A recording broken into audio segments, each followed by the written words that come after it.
So I want to welcome you officially to the Metaverse Realities, Art, Semiokapitalism, and the New Lords. In an era where lines between digital and physical realities blur, we are no longer just choosing paths, we are being directed along them. As Franco Berardi argues in Precarious Rhapsody, Semiokapitalism and the Pathologies of the Post-Alpha Generation, our lives, our desires, and even our evolutions are shaped not by individual agency, but by a web of interconnected forces, machines of desires, and mechanisms of control. To quote Berardi, the fundamental bifurcation, maybe Mark, you can help me with the pronunciation. Bifurcation is always this one between machines for liberating desire and mechanisms of control over the imaginary. Metaverse Realities invites you to explore this complex landscape where the digital realms of art, semiokapitalism, and power converge. The metaverse, much like Berardi's analysis of semiokapitalism, represents a space where signs, symbols, and digital commodities dominate, shaping our interactions, our identities, and even our understanding of value. Yet, as we navigate the virtual world, as we must ask, do we truly choose, or are we merely swept along by the technical automatism that controls the digital psyche? Here, in this new digital order, the new lords emerge, those who hold power over virtual infrastructures and economies, shaping the very contours of how we live, create, and consume. These forces are not just economic or technological, they are deeply psychological, governing the imaginary and dictating our desires.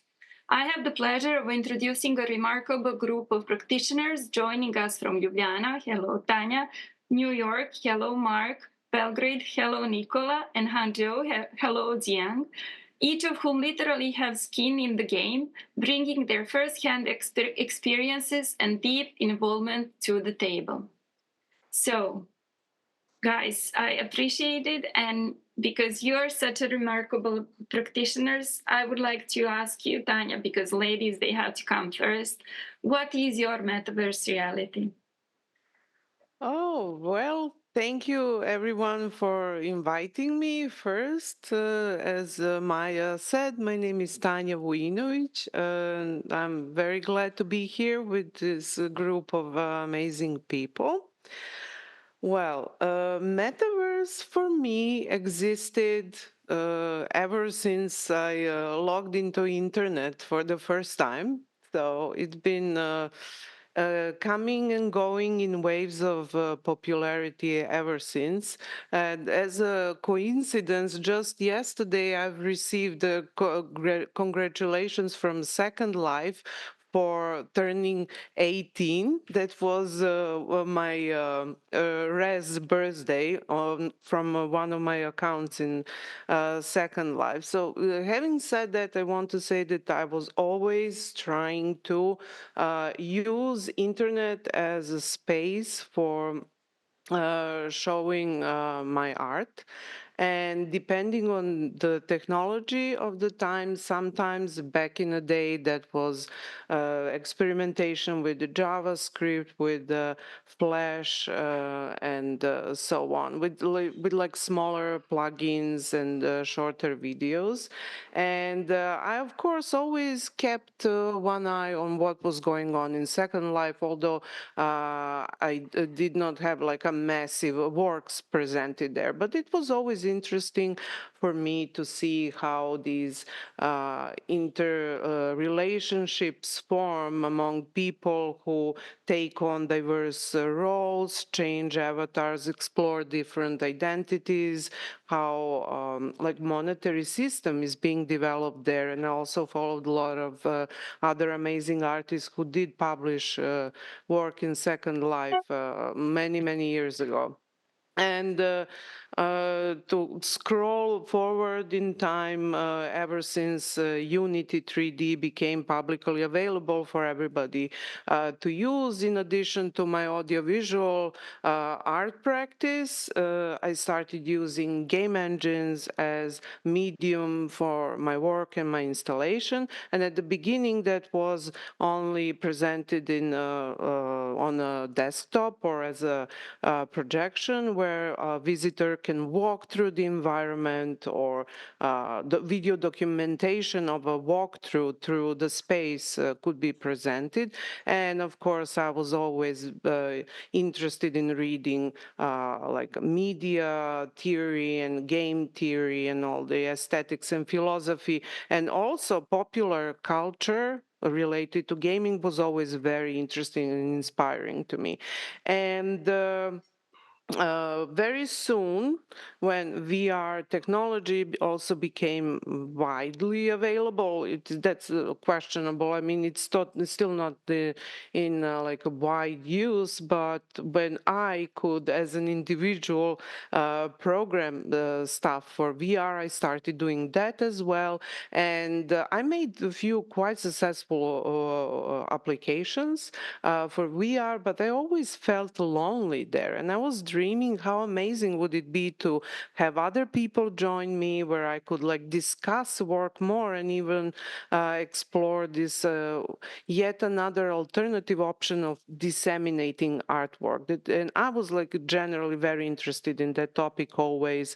I had works presented on LED displays in public spaces, on magazine pages, even in trash cans. There was like a very interesting installation in trash cans, in phone booths, and so on. So then I started researching these newly emerging social VR platforms like Sensar and VR Chat, and then I just started exploring what was going there and how I could publish my art installations there. And like a lot of things happened in the meantime, as Maja already, of course, knows, because we collaborated on some exhibitions she was curating in the past.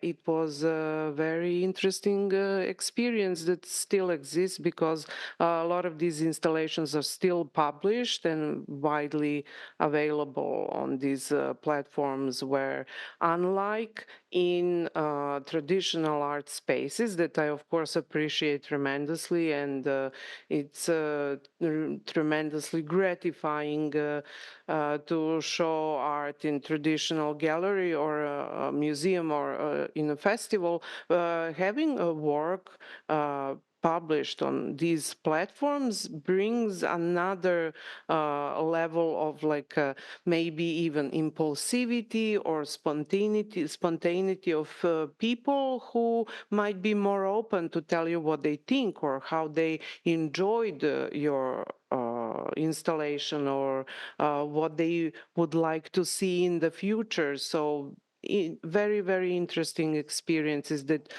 keep on happening. And I mean, these are like visits are, of course, counted now in thousands of people, which is very impressive. I impressed myself really with that. I'm tremendously grateful to all people who visit these installations and leave any sort of feedback. And on the top of that, I also explored possibilities of adjusting these installations to these so-called AR applications, capable applications that allow us to like add these elements through video camera, through our phone, through using Snapchat or TikTok, where I also had a very big number of people publishing their own selfies and videos using filters I made.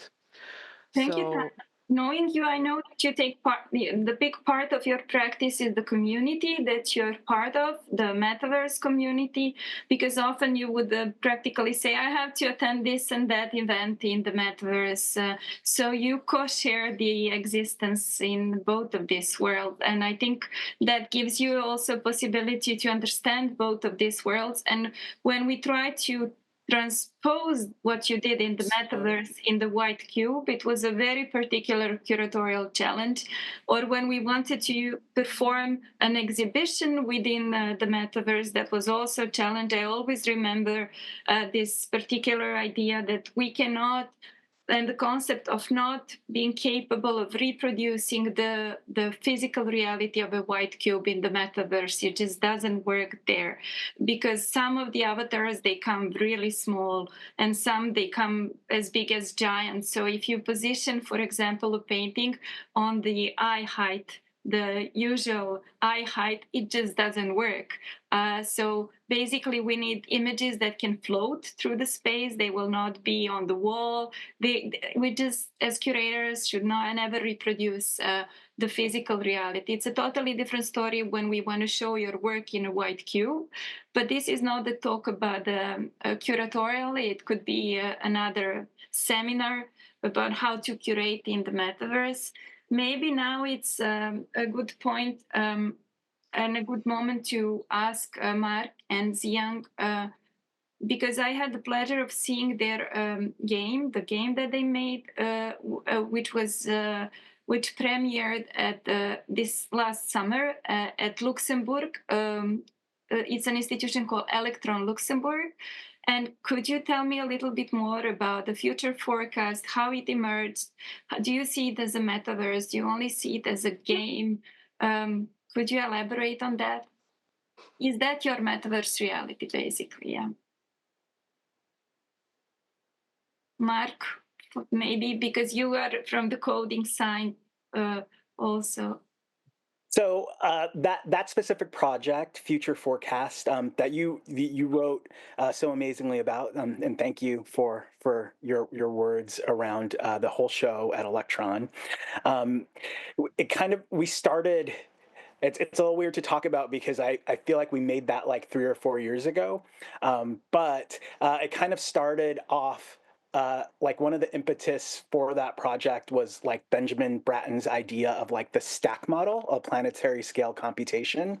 It sounds like a mouthful, and it is, but it's a way to kind of like visualize sort of the way that like power is distributed in like a network society. So there's like the earth layer that we pull natural resources from, like the cloud layer where data is stored, the interface layer where people in the city layer kind of engage with these systems. So it's a way of kind of like visualizing these sort of like new forms of power dynamics. And it looks like a giant hamburger or like a giant stack, basically.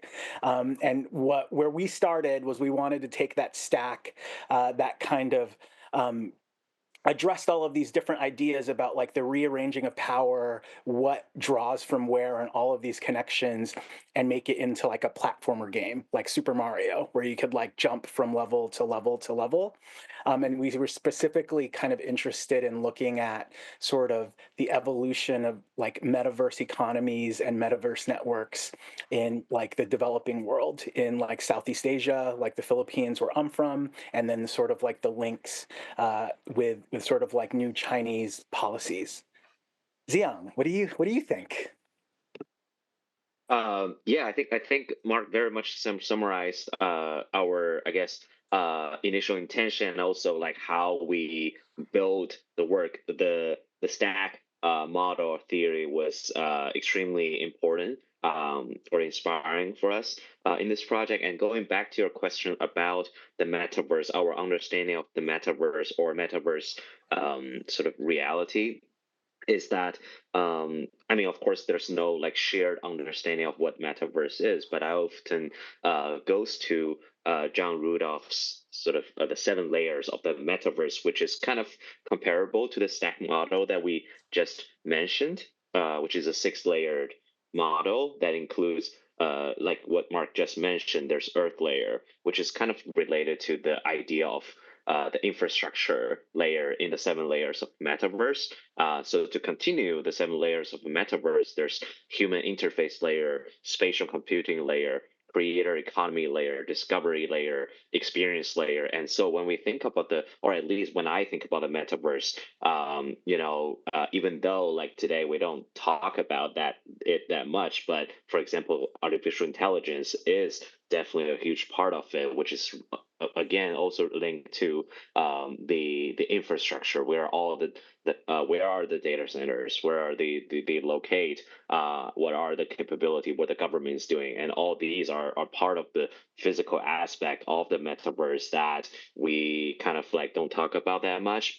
And then coming back to our project, Future Forecast, this is what we are focusing on a lot in the project, in the narrative, which is like, what are for example, the China part, which is related to the One Belt One Road initiative, which is like they have this kind of like massive neo-colonialist project that kind of like helping or collaborating on like the infrastructure development in countries in Southeast Asia, in Africa, and so on, and building like railways, telecom companies, submarine cables, and so on. So this is something that I think for us,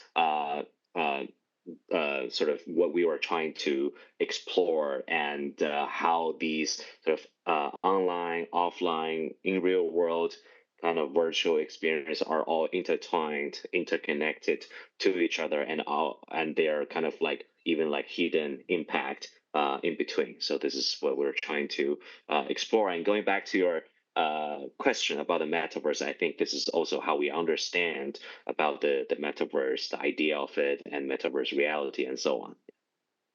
So would you say that there is a huge critical potential in your game? Was that the main goal, to raise critical awareness? I don't know if we like start off in our collaborative work with that, like articulating that idea, but I mean, it's definitely there. Like we like the first project we collaborated on was creating another like online simulation where we wanted to see like how sort of natural phenomena like the sun rising or like the temperature around you were translated into like digital space. And so I think within that, there was like this sort of like implicit kind of critique on like sort of blending sort of like physical and digital things. But I don't know if we like, I mean, I'm going to say this, Ziyang might disagree with me. I think like a lot of our like artistic influences are kind of like around like online gaming and like video game graphics. So we sort of start with this like place that we kind of find sort of like the interaction or like the potential in the simulation, sort of around the interaction and visually kind of exciting more than sort of like articulating a critique. But I think it's definitely there. So this brings me to my next question to Nikola, because he's a practitioner in the second world for different reasons, not the art reasons. So I want to ask all of you, but maybe first, Nikola, is there a big difference in the aesthetics of the metaverse that are dedicated to the art world and the aesthetics in the metaverse realities that are made to be sold? Nikola, you have a shop in the metaverse since 2007. Like, it's a long way, and yeah. I know you've been generating it's been going well for you, but I just wonder, when you create your products, what kind of aesthetics you have in mind? And okay, hello everybody. First, let me explain the situation and my position. I started in 2007 due to economical reasons, to provide for my family, etc. That was the main goal, the main reason.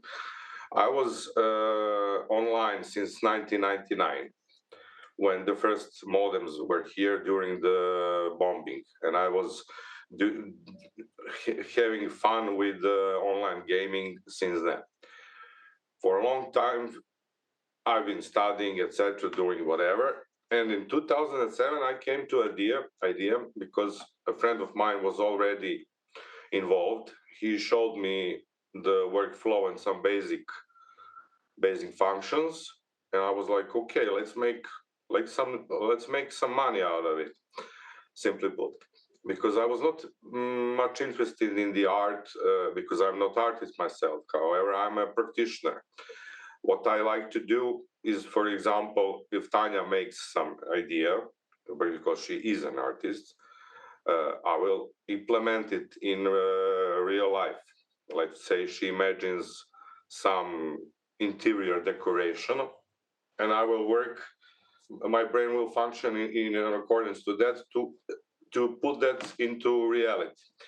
The metaverse, as I see it, is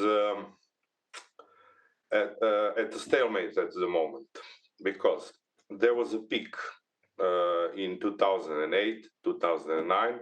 Then the first economic crisis crash was happening. People were not spending enough because of the real life and so on. And from the charts and the users online, the revenue, what I can see is literally that the user base in Second Life in particular is declining for the last 15 years.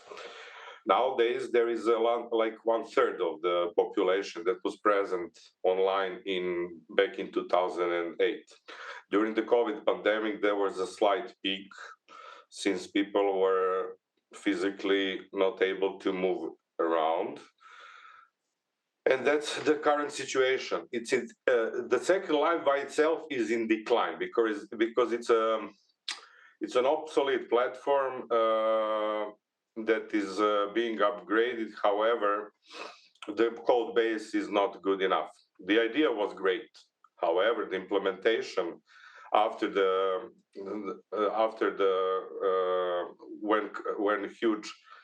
when huge company bought it from the founders, the policies to make the shareholders happy and not the users and creators are left aside. Basically, point is to squeeze all the money they can get out of it, and for the rest of us, you know what? That's about it. My reality is very simple. It's a way to make a living, simply put. However, I'm not. How to say it? I'm not. Give me a hand. Come on. I don't see much perspective in that current platform. They were trying to implement Sansar and some other things, but they're not open source. They're not so user friendly, etc. I can tell you a lot of stories, but maybe you should pass a question to the next person. Thank you, Nikola, for your valuable perspective that we hear rarely in the art world, because we like to imagine a lot, and the economic side is something that we generate the economy from the art world because we are in the art world. But when people really think of how to generate money in the metaverse, that's a totally different agenda. It's a totally different reality.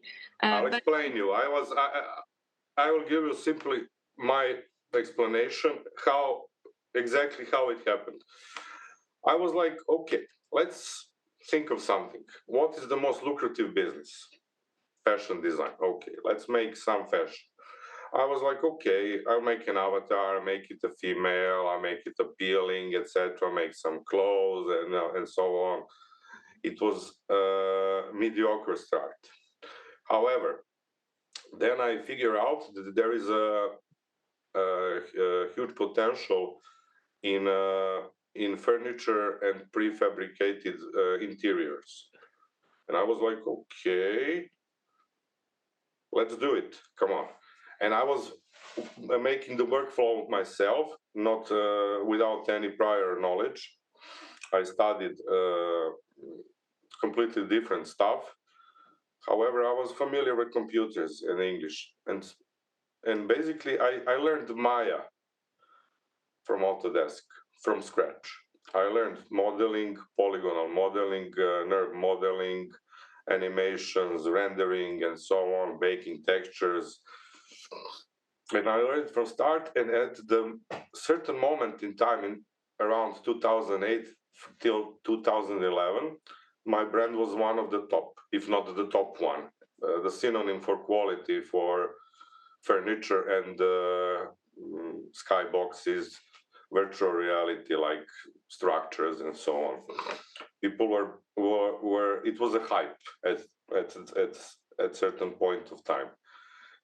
I had some associates that were working with me, friends of mine, all the time. I was not alone. However, life moves on. People go different paths and so on. And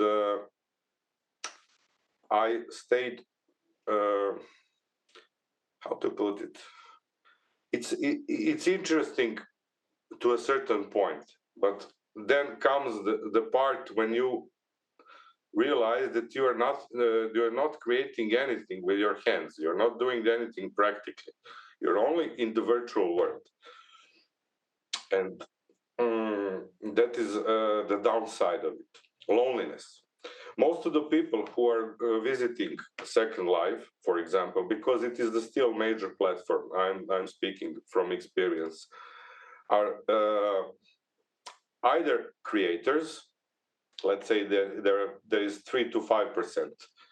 70% are users that are looking for interaction and let's say some sort of relationship or communication, because they are unable to communicate in other means. They are living far away, or they're occupied with jobs and so on. And the small portion of people are interested in art, like making showcase galleries, etc., and so on. But there is no revenue from that. There is simply no revenue. What Second Life is mostly about adult entertainment, to be honest. Do the aesthetic follow that requirement? Yes, they do. They basically destroyed the concept. The concept was simple for end users years ago. Then they implemented some fundamental changes in the technical side and so on. So, for example, earlier you have standardized avatars. If you understand what I mean, you have the standardized mesh avatars, defined number of polygons, sliders for adjusting height, and so on. You were making. Then they made a huge mistake that allowed people, in creative way, that is a bonus, to make dragon avatars, real life avatars, third-party avatars. And for example, now, if you want to look up to date, to have the fancy looking avatar, either male or female, etc., if you're a newbie, you have to spend like $100 or more just to purchase whatever you need. Then you need a tutor if you're a newbie, or you need a week to study all the tutorials and guidelines, how to dress up properly and how to put everything on. It's a huge mess. Recently, the founder, they brought him back, and he came with an avatar from 2004. And on a panel discussion like this one, but inside the virtual world, we were like, okay, come on, man, let's make your avatar up to date. He said, okay, I will. He's not showing up for quite some time. It's more complicated. It is not user friendly. There is no influx of new people. Kids are not interested in virtual worlds, only the Roblox. For Second Life, it's a dead end. I was doing some analysis a few days ago for trends, user statistics, and so on, average concurrent users and so on for the last 20 years. The peak was, like I said, there were in 2008 there were 90,000 concurrent users at peak hours. Nowadays, it's at 30,000 at best. Yeah, that's a big change, and as you say, it might drop because there is a huge generational gap, and there is a new generation of TikTokers employing totally different way of communication. I'm just curious if these representatives of the art world, Ziyang and Mark and Tanya, what is the role of the economy in your worlds? Are you connect? Is your platform connect or your game connected to the blockchain in any sense? Tanya, you embody multiple worlds, but I'm just curious about the game that you made yourself, which is independent from the platform. What is the economic orientation of the game? Yeah, as far as that goes, I personally did not have time to deal with that at all. So my funding comes from typical art sources, and because if one wants to be seriously involved in monetizing their work, that's whole another bag of beans, and that's something I just could not devote my time and attention to because I was simply first interested in researching different things and then developing things myself. So it's not like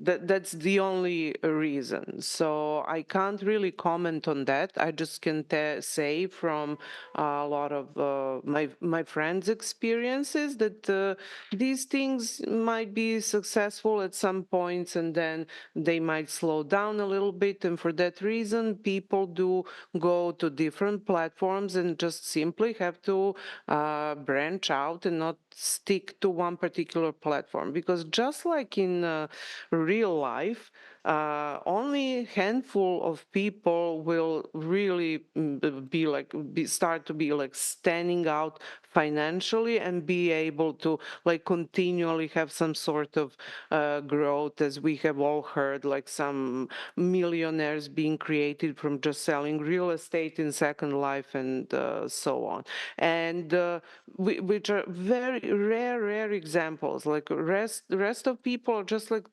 trying different things out and testing things out. And as we all know, the whole platforms themselves keep changing things. Some are trying to enter new levels of monetization, then they abandon that, and like the whole governing bodies changing, and then it's just one has to kind of learn to live with a lot of unknown things and just be very flexible and open to things that can change overnight, literally. Not to mention just like a regular like updates that you have to go through, just like teach you to be very resilient and flexible, because you might wake up one day and just learn that you have to update the whole new world because you have to change the version of Unity, or you have to update one particular part of your avatar and whatnot. And uh,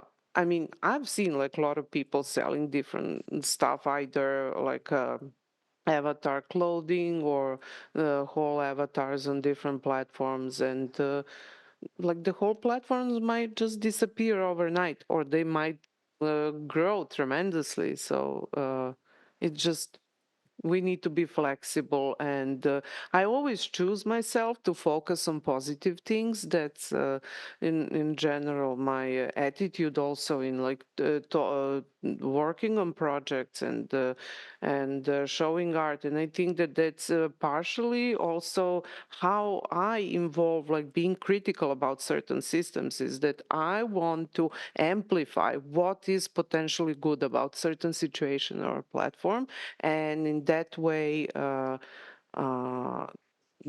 guide kind of my projects and the audience in that sense. Yeah, I guess we, the art people, we have a different agenda because we need also the symbolic value that we can generate from creating in the metaverse.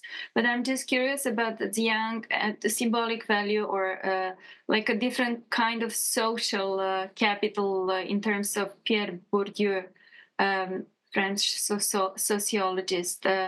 Our value is our network, basically. My question is, for Ziyang and Mark, what kind of economic alliances did you have to step into in order to create your game? Was it an independent venture, or did you have to connect your artistic activities with some kind of corporation or a bigger subject? Sorry. Go ahead, Ziyang. Yeah, over the creation of the whole project, because it has several parts, we did receive some sort of fundings or just like support from different museums or commissions. But for the most part of the project, we kind of like build it just by two of us with some additional help from some what's it called, the technical aspect of Unity with some additional help. But this is how. So it's more like I would say like a traditional art project, like what Tanja just mentioned, sort of like getting support from like institutions, and then we further build it and further developed it, and so on. Originally, though, we had kind of planned like the kind of storyline or the narrative of the game that the player is sort of like dropped into as this sort of, I don't know, like kind of cyberpunk speculation around corporate development. And so we had kind of originally planned to sort of like use some of like the like e-gaming tactics where you could buy like a special object. So you could like kind of transact virtually. So you could like play the game, and then we wanted people to kind of be like invested with it like emotionally also. But then we were interested in this idea of like economic investment too. Like, would people be willing to kind of like one of the decisions is whether you're going to plant like these genetically engineered trees that like clean the air in the environment, or whether you're going to like contribute to building like a data center that will like contribute to pollution. And so we wanted to see if people like, when faced with those decisions, like what would people kind of invest in? Like, would they be willing to like spend crypto to like build like a super virtual tree that could like clean a lot of the air? Or would they like put it towards this sort of like data center development? I think that part we didn't like, never really like became part of how we show it, but that was like but it's in there, and like that was part of the idea of it, was that like participants, it would be like a persistent thing where participants could invest like crypto to kind of make this world, or like engage in collective world building together in this way.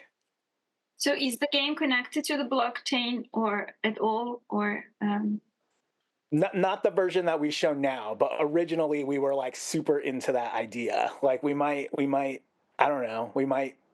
I think there's a lot of potential in it. Yeah, there's a lot of potential in it. But yeah, we did talk to different like companies or platforms and seeking for a collaboration, and we were working on this version and trying to, I guess, make the mechanism, but also a certain kind of uh, economic mechanism working as well. And then we experience, I guess it's more like the market collapsed. So many of the companies that we talked to kind of like either they quit or the kind of like, but I think conceptually we were extremely into it. So that if there is a chance, we would like still like to kind of like keep going. Yeah.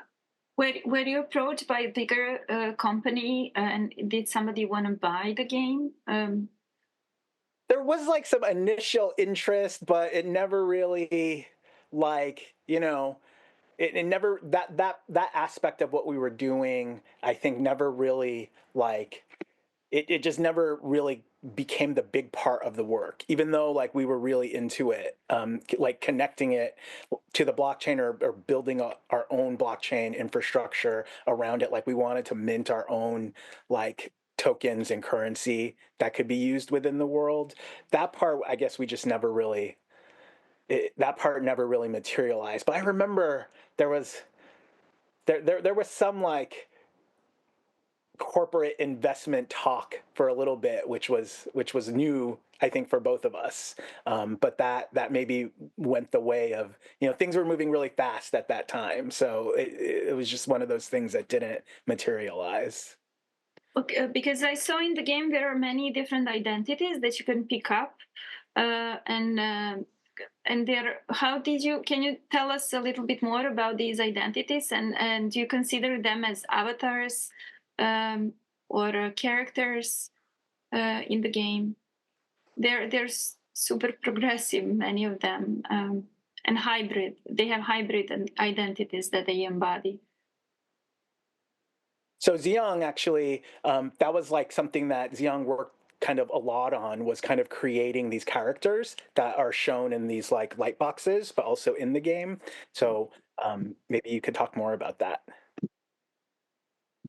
Yeah, but the idea is more these characters are based on our just research or stories that we collected over time that is surrounding the project. But also, for example, there are many stories I think we were very inspired by. For example, the game X Infinity, which is a GameFi video game that was like extremely popular. There was over time that over 50% of the users of this game were from the Philippines. And when we dive like deeper into this GameFi game, we realized like many people were kind of like using it not like what Nikola was mentioning earlier, not for just like playing a game, but actually to survive, to like cope with the more difficult time during the COVID because of the financial crisis. And I think we were very much interested in sort of, I guess, just the complexity of it overall. So we kind of like turned that into one of the character. And of course, not, one idea that related to Stack is that there's human user, but also non-human user, right? So all of those, like the tree that Mark mentioned earlier, the super sort of alienated tree, or like a surveillance camera, or even like a marketplace, they all are a part of the story, or they are all characters. So they kind of like are at the same kind of equal level, and as a players, we can become any one of them. But I would say like most of them are based on like real stories that we either like researched or we saw, or yeah. Because it is in the metaverse, do you think of it as of speculative fiction? I think there's the project's very much like a speculative fiction, speculative design, speculative kind of narrative scenario, which is like many of the stories I think is like I would say like many of the stories are actually based on the real sort of stories that we found, but we kind of like put it in a kind of like in very near future kind of sense. Yeah. Okay, but now looking at all of you on the screen, I'm just curious. One word comes to mind. It is interoperability. Do you think, Nikola, that in the future there will be a way of the Second Life not dying off, but just being merged within different kind of gaming platforms or metaverse structures? No. To be honest, it's a dead platform that is going to extinct within the next 3 years at most. Some projections are that it will last for another 6 or 7 years. However, from what I'm seeing, and I've seen a lot of stuff, it's going to rapidly decline in, let's say, 20 months from now. Why is that? Because the corporate greed that took over the creative idea was taking the only point was to make shareholders happy, not the end users. They had no end users or creators or whoever in mind. You were mentioning like millionaires. There was one so-called millionaire back in 2009, but it was not a real millionaire. It was a hype. It was just a story for the news. Some chick or whatever, she owned like hundreds of islands that are virtual islands, real estate, and so on. And cumulative added, and at that time, with those prices, that was like net worth of $1 million. But it was just a marketing trick. There are no millionaires. Only the millionaire who ever got real money out of it is the Philip Rosendale, who founded it. He sold it for 300 millions, his share. And he sold it to a huge corporation. I'm not sure which one. I was trying to find out, but I didn't spend too much time digging. Anyway, that are all the stories for the public.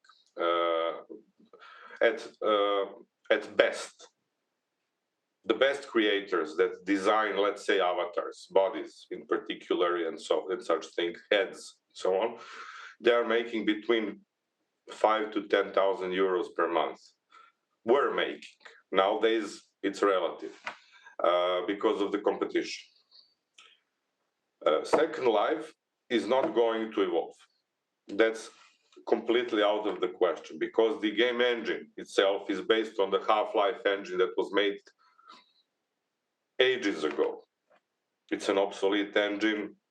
It is not optimized for new machines. It's almost multi-threaded optimizing and so on. Basically, if you are, let's say you are using the laptop, Maja, right? I have a desktop, but I also use it. Cool.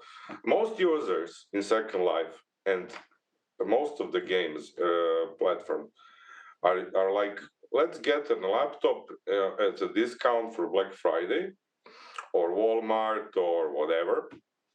Spend like $500 at the most. And let's go online. And then everything is like semi-frozen. You don't get the decent frame rate. You can crank up the graphics and so on. It is not optimized. Also, when you have the content creators who are putting their own stuff, if, for example, if you guys, Ziyang and Mark, if you make a game, and you make a game that is where, for example, I or Tanja or whoever can put our assets into the game, we have to first limit us so we don't go berserk with graphics, with the requirements and so on. People don't know how to use, how to optimize the graphics, the polygons, 3D models, etc. And they go crazy with vertices, with textures and so on, and everything becomes laggy very fast. Second Life had that good quality back prior to 2012, where there was relatively standardized. Now, let's make, for example, small earrings have weight like entire house in 3D. In 3D texels, vertices, triangles, and so on. It's hard for any computer to render several such of things. You need to have powerful graphic card and so on. Mobility was at one point of time an idea but they dropped it because there were not enough interested parties. Technical side is the problem. Technical side is the biggest problem. Regarding the art, however, there is always room for art, but how much can you showcase your art? That is another question. That's a completely different story. I think the Second Life is going to die very soon because there is no influx of new avatars and users. People are leaving, people are dying, or whatever. Only the average age of Second Life users is about 40 years. That speaks for itself. So it's going to be a transgenerational change. Completely. In the next few years, there will be basically nothing.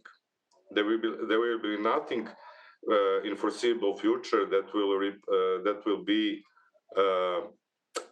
interesting for a huge amount of users. VR with the goggles and sets, we tried to implement that.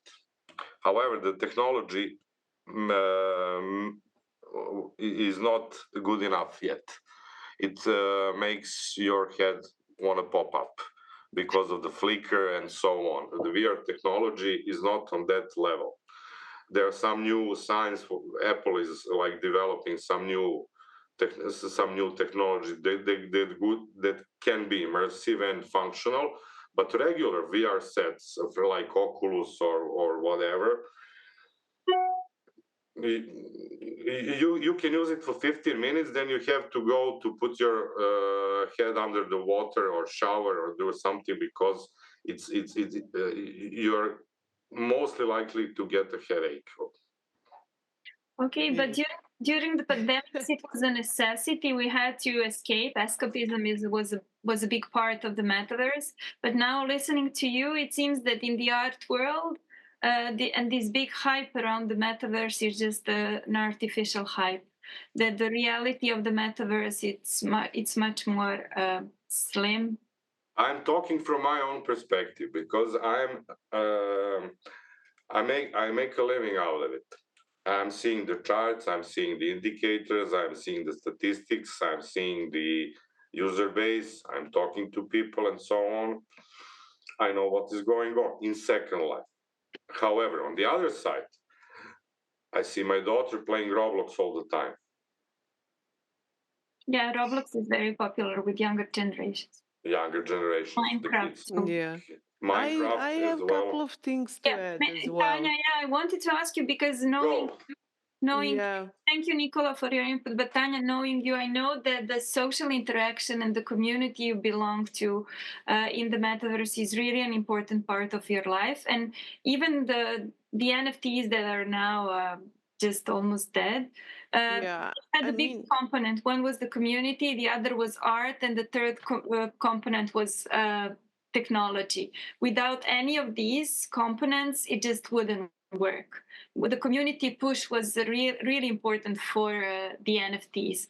But what is your community in the metaverse? Well, I suggest we like a little bit later go back to NFTs because I think subject is extremely important. Like everything that Nikola said is correct. Like we all know Second Life is almost like little cute dinosaur from olden ages and olden days, and it's really nice to see that somehow it still exists. What is exactly going to happen with that platform, we don't know for sure. Time will tell. But what I've seen in the past, that even when the whole platform shuts down, like for example, we had not that long time ago a huge migration of people from outspace VR that was a really well developed platform with a lot of serious dedicated users. and who just migrated entirely to VR chat. It's kind of, you can feel, they feel a little bit weird. they keep it like they don't go so much to these other worlds. Their community is kind of together all the time, but even if one platform shuts down due to some like weird financial management or whatever decisions they might have, I see that like people who would like to interact online in like more like deeper, profound, alternative ways than just exchanging messages on social media will find another platform to go to.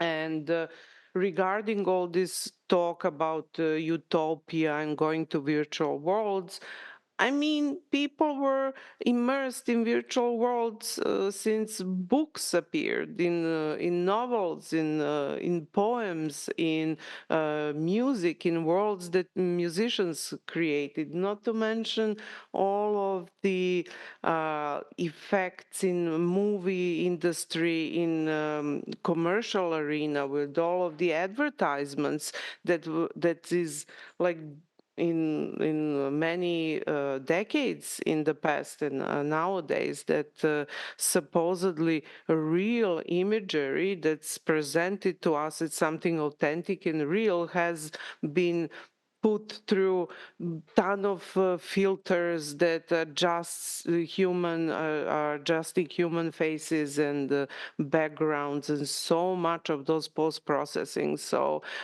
we were like all already for so long immersed in all different levels of kind of like short-term utopian worlds, and on the contrary, I a lot of times see that I do have genuine different type of connections in people in these worlds that do have some elements that I don't experience in so-called real life. And I mean, about NFTs, what I found extremely significant is the space that was created especially for visual art, because we did not have that type of like an evaluation first, and then virtual space in online communities, and after that, as a consequence, a lot of exhibitions formed around emerging from these like NFT newly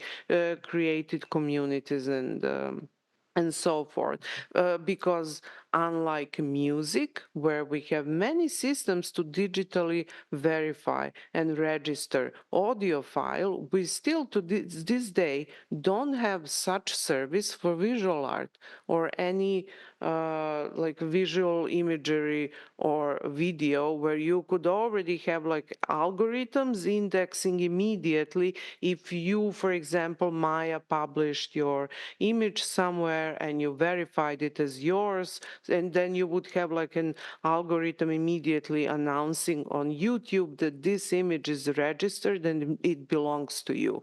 So something like that, I hope it will appear in the near future. There are a couple of platforms who are trying to offer this type of like a digital stamp system.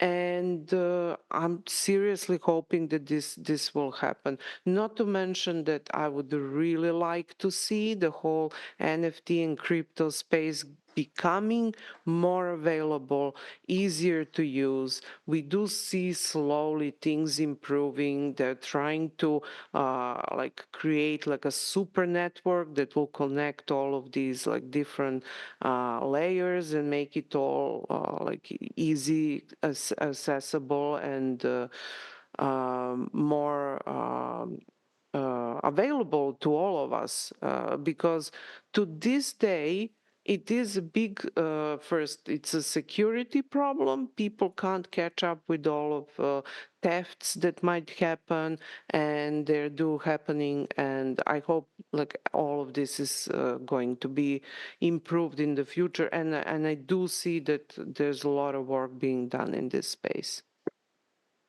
Yeah. Thank you, Tanya. It's an important, like, protection of rights. It's important because authors like you, they create constantly in the metaverse. But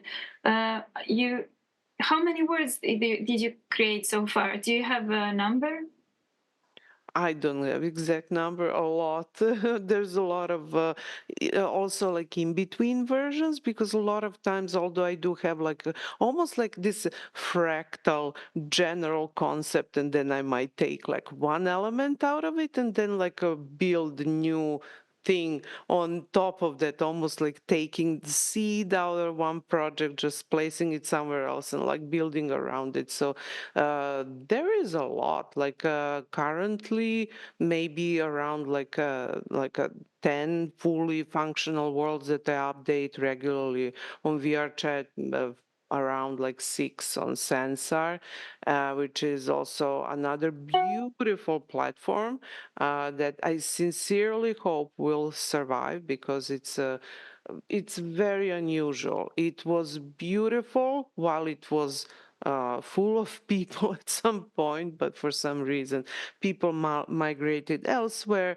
The usual problems, like this body of people who controls this space. I mean, although I know they're doing everything in their power to keep the platform alive, like sometimes things happen and people just decide for some reason to shut down the whole platform, like it happened to Altspace VR, which was to me completely something I don't understand to this day, because I wasn't like so active on that platform like I'm, for example, in VRChat, but I logged in a couple of times, and every time I met amazing group of people there that were really doing good things for community, and as outreach for their projects that they would developing with Unity and so on. So we could only hope for the best, basically.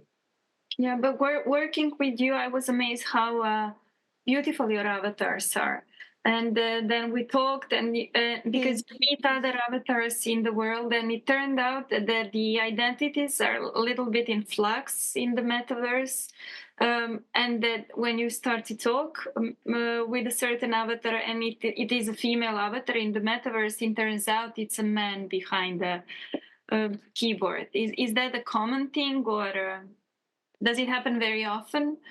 I mean, it just depends, depending on like what level of worlds one decides to go to. Like I always use this analogy of YouTube comments, because in YouTube comments under YouTube videos can go so wrong, and you can also like see some very genuinely nice people there saying meaningful things, and a lot of people in these worlds are anonymously there. They hide their identities for various reasons, and they might allow themselves to behave in certain ways they would not in their like daily life. And I mean, exploring with avatar identities can be really magical, beautiful thing. It's there's so much place and space there for exploration, for being playful, for being lighthearted, and like treating maybe serious subjects with a dose of lightheartedness that I really appreciate, because sometimes we do need to digest really difficult topics, and that's why I always appreciate and I go back to wonderful movies of from Jacques Tati, that like through the years were changing. He was always treating subject of technology in the background with a dose of humor. Ever since from the 50s to 60s, he was either treating how different countries compete with each other, with trying to outdo each other with technological development, by like showcasing like these world fairs where people from different countries would bring their latest technological developments, or like a postman trying to upgrade his skills to deliver post as soon as possible by using like latest achievements that he heard about from US and things like that, which like brings me now to the very important subject of development of AI nowadays, because there is a lot of competition nowadays and a lot of talk about like security protection, data protection, identity protection, and all of that. But we do see these like really big corporations or even like countries financing development of AI, and just like people competing to outdo each other.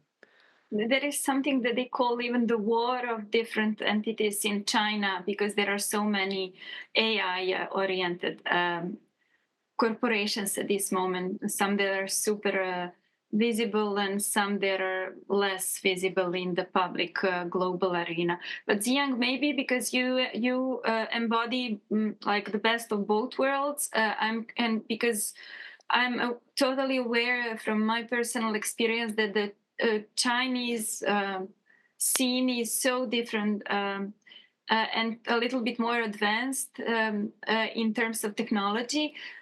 Could you tell me that from the Chinese perspective, the immersive future is something that's already a present, or a future that's, because even in the big shopping malls in China, immersive realities are something that one can expect, or at least we are one step closer to them if they're not the full reality at the moment. Could you bring me some information to this panel from like what is the meaning of the metaverse in the Chinese society today?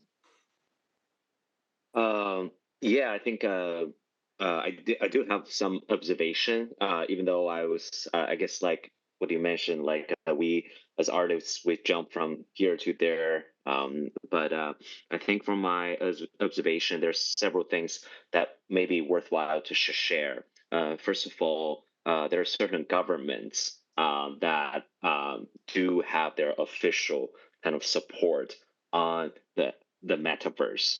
For example, the Shanghai government, they do have several projects that are like mega projects that are kind of like from like shopping malls to sort of touristy kind of projects to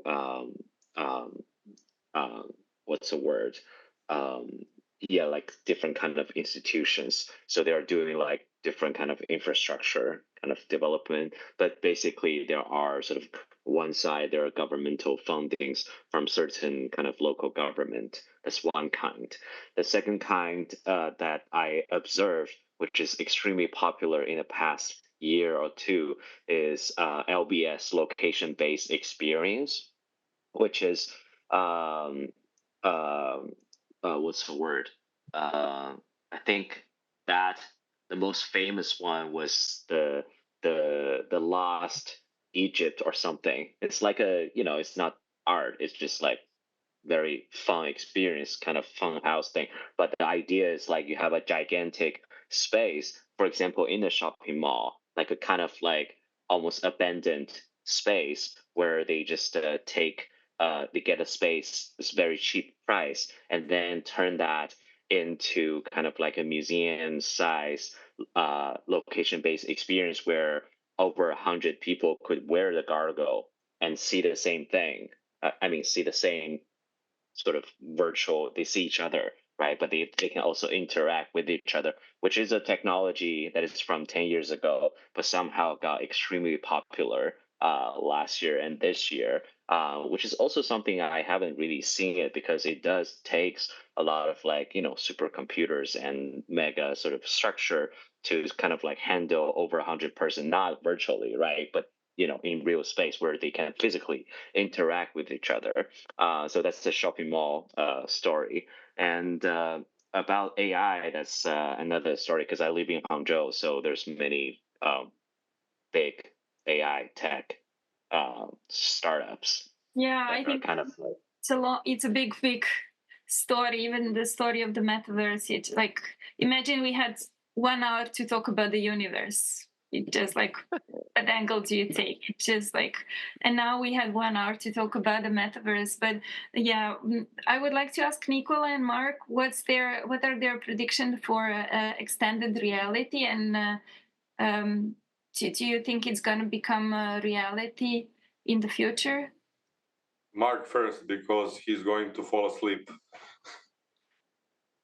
It's only in the after. I'm in New York, so it's in the afternoon. All right. Although I do take a nap. I'm just kidding, usually. But I think that's like an interesting question. That's, a few years ago, there was a lot of talk around like Web3, around like the speculation of like Web3. And part of that was that the web would become off screen and it would become more immersive. But as other people on this panel pointed out, all of that was still speculation because like the structures weren't really there to support it. Like economically, infrastructure, we don't have, like, most countries don't have the ability to produce the kind of electricity for a full-on immersive matrix snow crash style metaverse.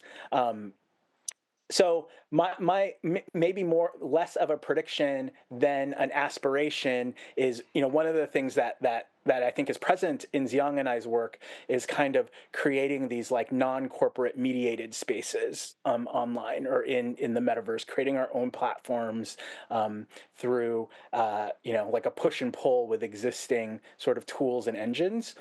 So I would like to almost see like the metaverse become like how Web 1.0 was, where there was a lot of people just making websites who weren't really like connected to like a specific agenda, and it wasn't like such a corporate mediated space. I think a lot of the way that things are now is it's hard to develop for these platforms without having to like reference the platform when you talk about it. So I'd like to be able to kind of see like the evolution of where we go to a place that kind of individuals are maybe more in control of how they sort of exist on the metaverse.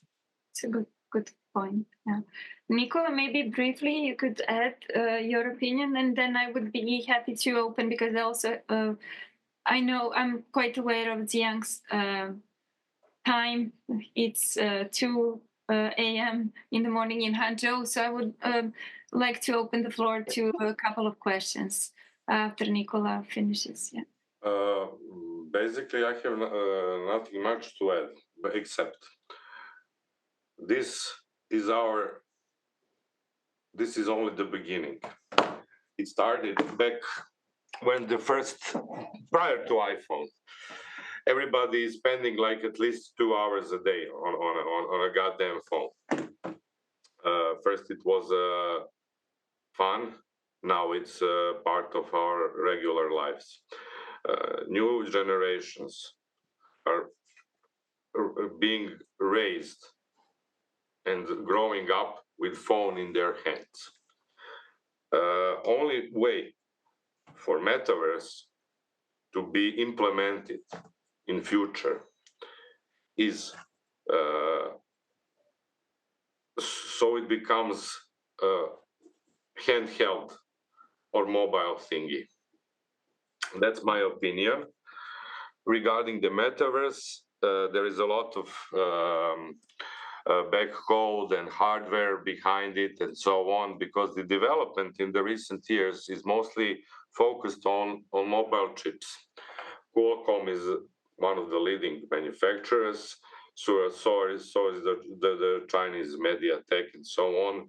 Intel is falling behind, AMD is all right, NVIDIA has skyrocketed because of the AI machine learning and so on. The point is, new generations will decide what they are using. Kids are using TikTok. We are using Instagram and Facebook. Older people than us are using only Facebook.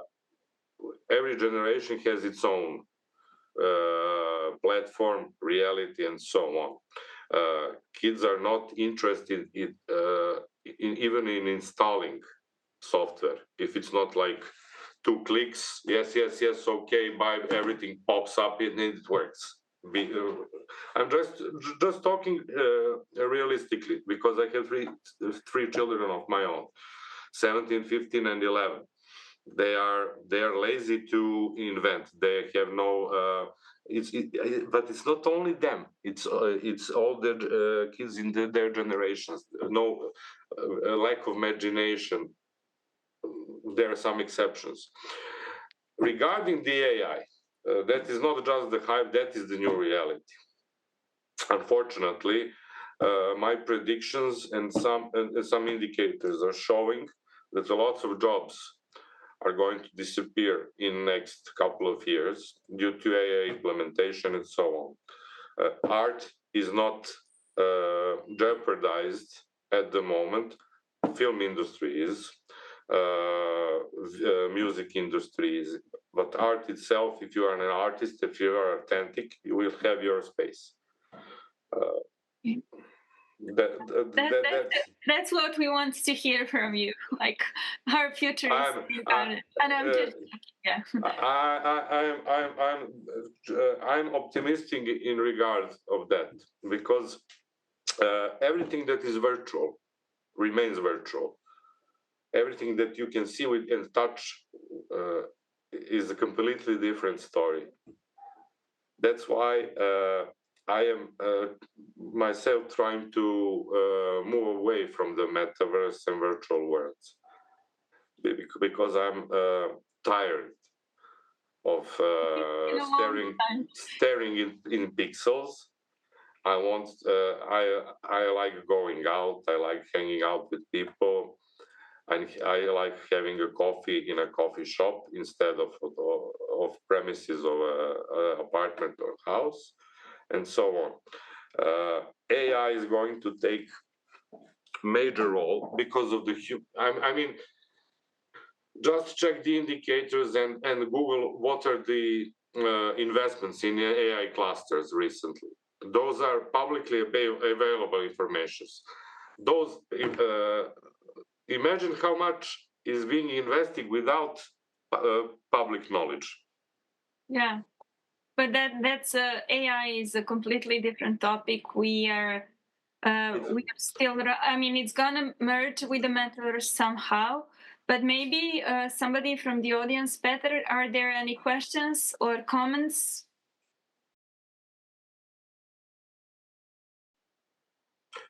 If you are selling a painting for €1,000 in real life, your value in a virtual world would be under €1.